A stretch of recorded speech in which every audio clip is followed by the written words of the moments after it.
years. So how do you coach somebody through that process? When you either make an investment or you're evaluating an investment, somebody comes to you with an idea.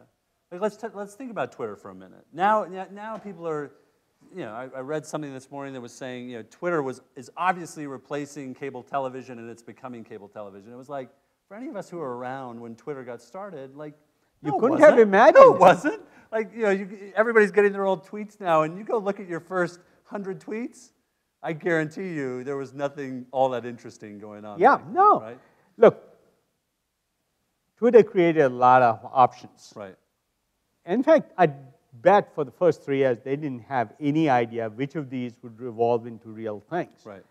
And this is why I urge people not to worry about IRRs and business plans, because till you know which market you're doing, you don't know what to do. How you calculate IRRs, or if you do, as I say, you're sort of creating the illusion of knowing something you don't know. Mm-hmm. And you're better off saying, I don't have a clue, but I'll try all of them. Right. Right? And see which one takes off, and then follow that. And I think Twitter did that reasonably effectively. So let's grab that then. How would you have coached them? So let's say you were an investor in Twitter. How do you end up coaching an entrepreneur who, well, I guess there's 2 angles to the question, right? One is, how do you kind of take someone who's got something that's interesting and help them extrapolate to the bigger idea?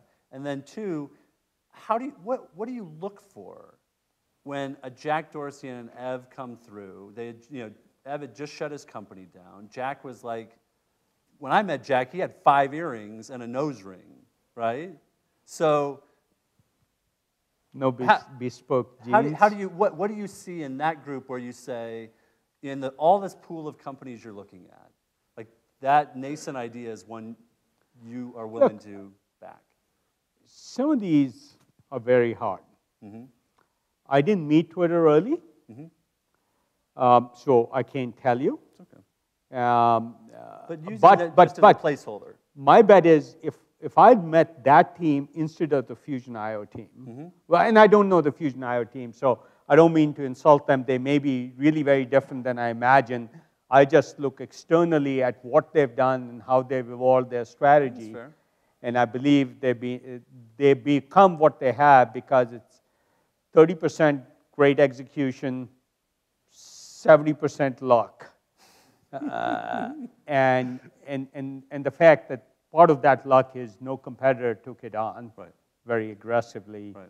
SanDisk or somebody could have done that and said, we'll add this market. Their market for flash, for cameras and cell phones was growing rapidly. They didn't look next door. Right. That's what happened.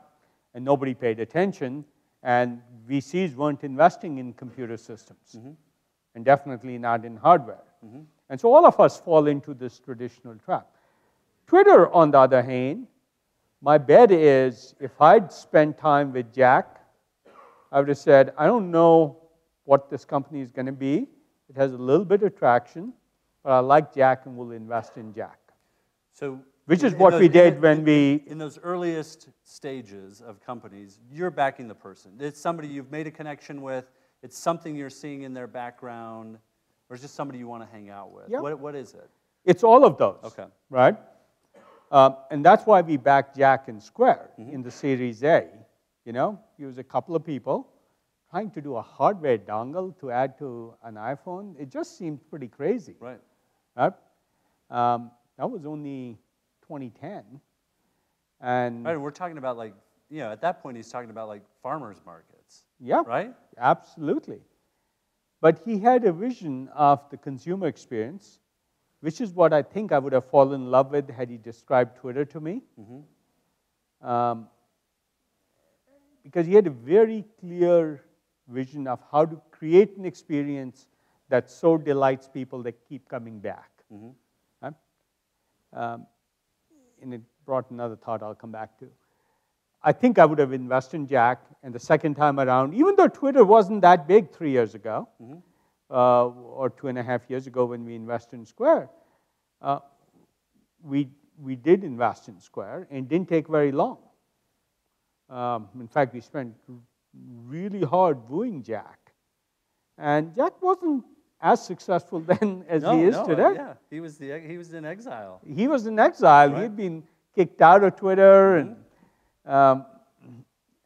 and his co-founder was a glassblower, right? Right.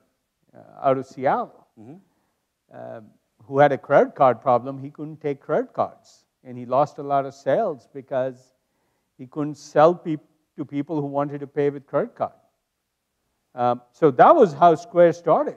You know, now think about it. 2.5 years later, its gross billing rate is about 12 billion run rate, which is about 0.1% of the U.S. economy, I think, because it's about 12 trillion.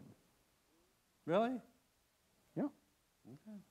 It's pretty stunning. Congratulations. We're happy about it. We get lucky occasionally, but right. No, that's definitely it's a fantastic story. And I think the lesson here from people for people who are thinking about, I think people underestimate how important it is to have a clear understanding of your story and how to tell it in a compelling way. There's going to be lots of holes in that story as you tell it. You got to get comfortable with that uncertainty. But you got to get comfortable with that uncertainty. And the other part is the connection, the personal connection that they end up making with the people who end up funding them. Yeah. That ends up being critical. And that's one of the reasons, Bryce wasn't joking, I never called myself a venture capitalist. I just say I'm a venture assistant, and my job is to assist entrepreneurs build companies. So I wish I knew all the things I know now when I was starting my first company. So we know what the job description is for a VC. Help us define what the job description is. If we were going to write a job post for a venture assistant, what do you think that means versus what a traditional VC does? So I was just telling Bryce earlier, this company came in.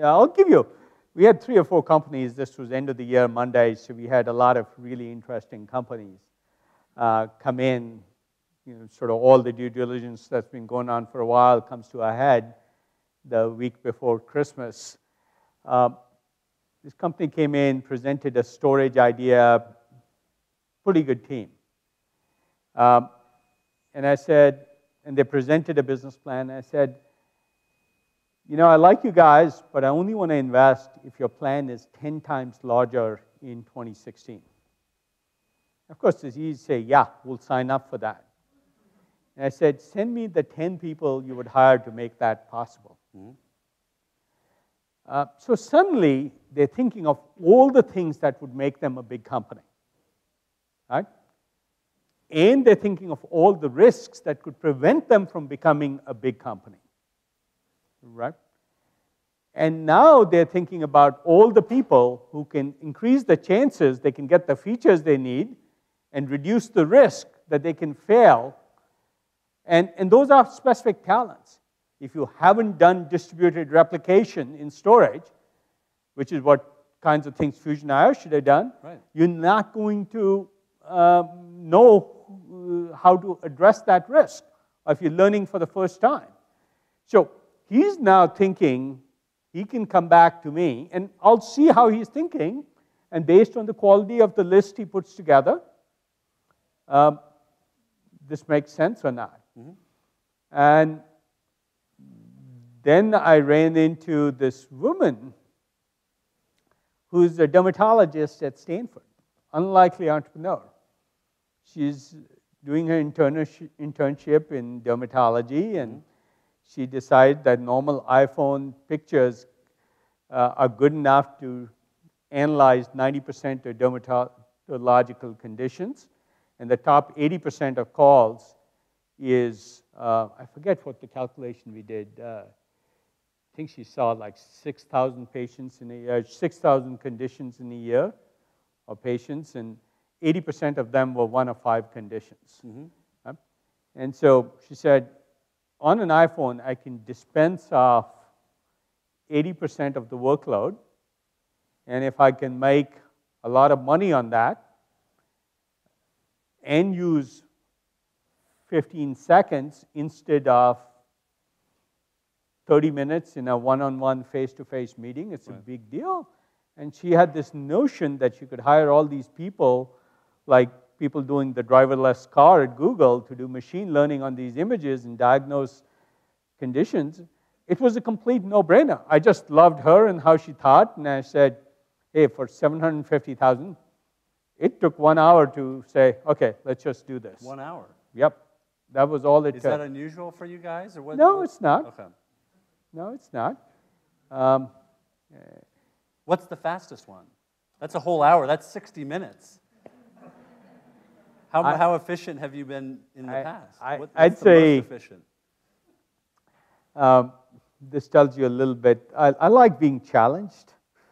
There was a guy, when I was working on ethanol, this guy called me from Europe and said, literally, he picked up the phone and said everything. First, he sent an email saying, everything you're doing with ethanol is wrong. Let me tell you why. Oh, that's a way to get Vinod's attention. And of course, I said to my assistant, let's set up a call. Right. Because I wanted to hear why I was so screwed up. And he immediately said, you know, you make ethanol for, first you make it from corn, but you can make it from wood, and that's okay. But if you think about what nature does, and this is, anybody can understand. Nature takes plants, which are made from water and carbon dioxide. That's what plants grow on, water and carbon dioxide from the air. It's carbon, hydrogen, and oxygen. Nature takes a few million years and takes the oxygen out. It deoxygenates. He said, nature takes a few million years. I know how to do it in seconds. That's all he had to say to me, and I said, okay, come on over. Mm-hmm. Half hour into a meeting, I told him we'd fund him. I said, I didn't care what the probability of success was. And I told my partner, there's 90% chance this will never work. And we asked 3 people, and they all said it won't work. I said, but what if it worked? Mm-hmm. Right? Imagine the possible. What if it worked? And we funded him right there and then, and the rest is history. They just built the first $200 million refinery. The first refinery built in the United States in 40 years. It was built in Mississippi. Right? Just coming online.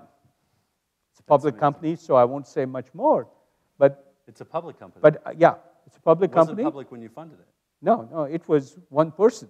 So is that so? And he had run his experiments at 3 borrowed labs in Europe at 3 different universities in the evenings. So is there a reverse That's correlation? Entrepreneurial resources. Is there a reverse correlation? Do we spend too much time? Like if something isn't obvious like that? No, I think, look, there's so many different ways to succeed, mm-hmm. and an even larger number of ways to fail, mm-hmm. that one can't make general rules. Yeah. So when we make investments, we have a form we fill out. We don't do much paperwork. We don't do much analysis. We do check the reputations of the people a lot. Mm-hmm. We do personal reference check. But there's one place where the partner sponsoring it has to pick a reason. It's like, I'm in love with the idea. I love this person. Mm-hmm. If it succeeds, it's big. It doesn't matter if it fails, but if it succeeds. So there's 3 or 4 reasons like that. Okay. That's sort of a, if you're in love with the idea, forget about doing the business plan, right? Or if you love the person, mm-hmm. Even if the business plan doesn't hold together, you'll be okay. Mm-hmm. Give it a shot. And so this is why traditional metrics, I think, discourage true entrepreneurship, true expert. How do you tell Twitter's going to be what it is, or Facebook is, or I'll tell you another funny story, another one I banged my head against the wall. I was on a board of a very successful internet company called Excite. Doing very well, went public. And then I ran into Larry Page and Sergey Brin at the computer science department. They were just in the halls. I met them, and I loved them. Right? And they were doing their PhDs, and they weren't thinking of starting a company. Mm-hmm. I said, why don't we have Excite buy you guys out. And honest to God, they agreed to sell Excite, Google No. to Excite for $350,000. Okay? I had a deal. So I went back to Excite and I said, you should buy this. And they looked at it, and they had product managers look at it and said, we don't want to buy it. I made five. For $300K. What's Yeah. the market cap on Excite at this point? It's like off the charts. Google No, I mean, image. at that point. I mean, Yeah, they had plenty of it cash. wasn't even like it was a fraction of 1% Right. of the company, right? They didn't want to do it. I'll tell you another funny story I heard for the first time Good. only 2 weeks ago. Good. So I go back and back. I'm on the board of Excite. I'm the largest shareholder. I made 5 attempts. And the CEO then says to me, you can either force me or let me do my thing. And I never force entrepreneurs. Mm-hmm. So I said, okay, I won't bother you. Right? Because their process, product managers Sure. had determined that there was nothing unique in search. Right? So Excite didn't do that. At least 5 attempts. Now, the funny story is one of Larry Page's friends faked my email address and sent him an email saying we had agreed to pay him $1 million. And Larry went on a celebration. Is that right? He only told me this about 2 or 3 weeks ago when I saw him for dinner. And he was ecstatic that I had sent him an email saying, but it was a fraudulent So what did he email. blow his money on? He couldn't go buy Priuses back then. No, he probably bought another computer. I'm sure. That sounds about right. But look, these things are hard to tell. Yeah.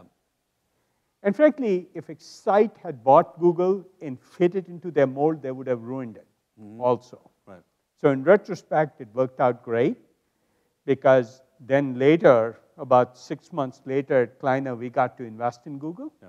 That worked out okay. And that worked out okay. Right. Yeah. Okay, so I've got, there's one thing I want to hit, and then I want to jump to something else too.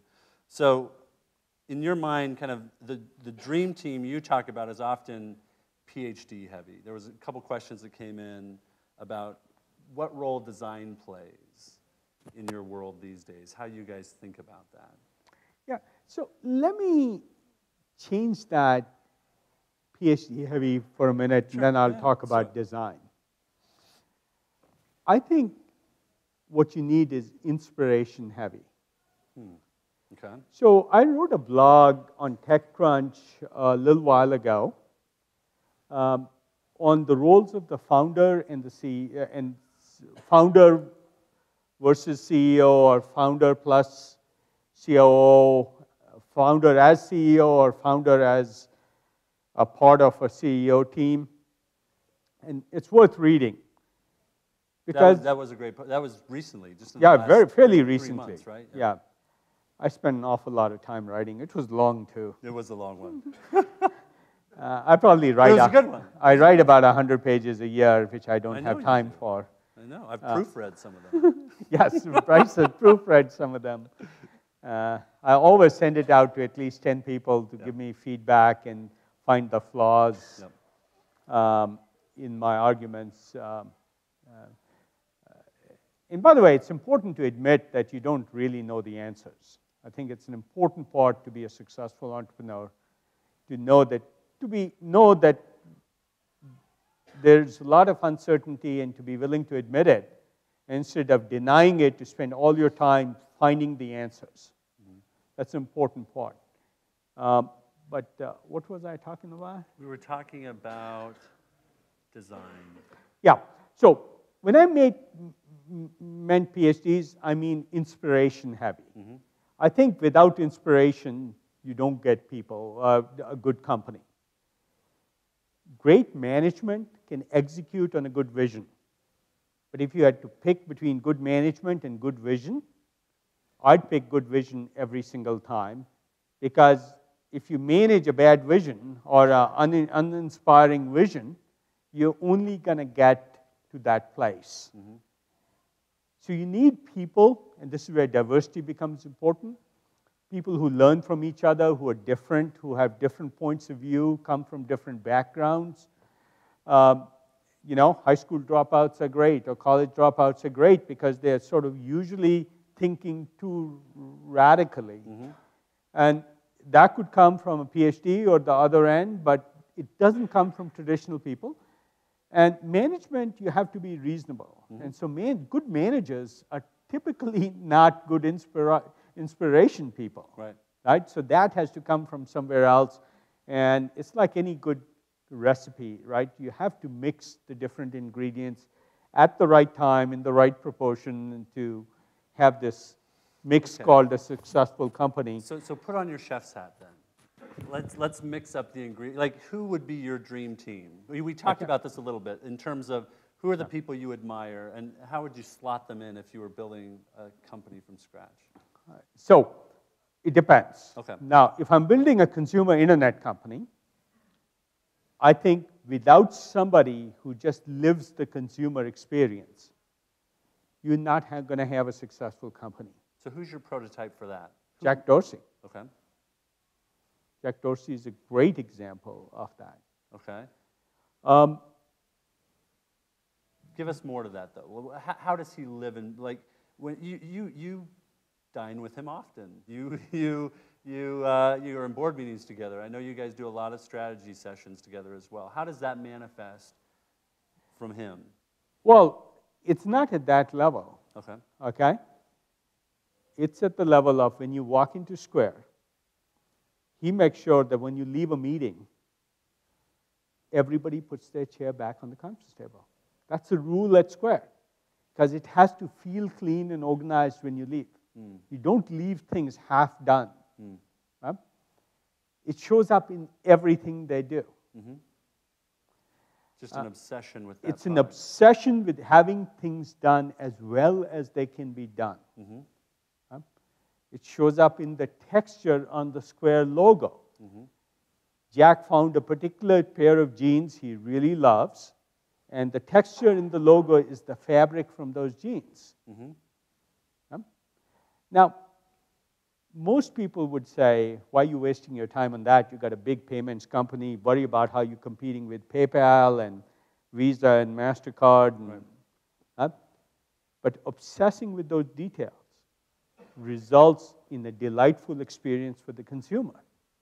And that experience PayPal can't replicate. It's fun to do Square. It's not fun to do PayPal. Right? Look, think about it. Starbucks has 75 million visitors. They're going to expose them all to a payment method. They could get any deal from anybody. Right? They chose Square. Why? Because it's a delightful experience. Because they said, not that this is a good payment system, but because it enhances the Starbucks coffee brand and makes people more likely to pay $5 for a cup of coffee that you can get for $1 across the street. It sort of became more than a cup of coffee or a dongle to make a payment. It became an enhancement of their brand to go with Square. It's the coolest payment system. Now, obviously, they're really sophisticated. They're really rigorous about running their business. But in the end, Howard Schultz made the decision. He said, you can run all the numbers, but I want this part of my brand. I want my brand to feel the same way the Whole Foods brand feels for groceries. And this will do it for me. And he joined the board. I don't know, but I presume because he figures he can learn something. So you're saying that delightful experience is somehow connected to people pushing their chairs into the conference Absolutely. table. Okay. Because it's an obsession with doing everything well. Okay? It's every detail. And Jack personally pays attention to that. It's not... Is that annoying? I'm sure You know to what I the mean? Like, for product the managers, it's really annoying, Right. but it's what makes the company. But if you're doing a medical device company, that may not be as important, may still be important, but it's not. There, you might say, so I didn't bring my toys. Right? We have a little cover case for an iPhone that costs probably, I shouldn't say this publicly, less than $10 to make. That turns it into, you hold the thing and your EKG shows up on the screen. When did you invest in this? Oh, probably 9 months ago, a year ago. Okay. Because I saw the same thing recently. Okay. Maybe different. Okay. Okay. They have roots here in Utah. Okay. So this is cool, though. So keep going. This is Let's very hear it. cool. Now, that's a delightful experience. Everybody wants to do it. Right? But to me, what you have to appeal to is also the cardiologist. So the question I'm asking the team is, what makes the cardiologist's life easier? What makes the patient's life even easier? I won't go into details, but till they hire.